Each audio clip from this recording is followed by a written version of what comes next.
Оқиға автордың өз туған жері мен қазақ даласының сұлулығын жырлаудан басталады. Ол оқырманын қазақтың біртуар тұлғасы Ақан Серімен таныстырады. Ақан тек әнші ғана емес, ол еркіндікті сүйген, тазалықты қалаған нағыз дара өнерпаз. Оның жалғыз серігі әрі жаны, тұлпардың төресі құлагер.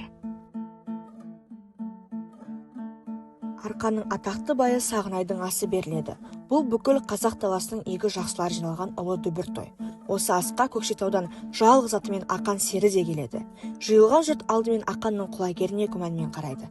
Тек нағыз сыншы Күреңбай ғана аттың нағыз қасиетін танып, бұл тұлпар жердің алысы мен күштің бабында тұр дейді.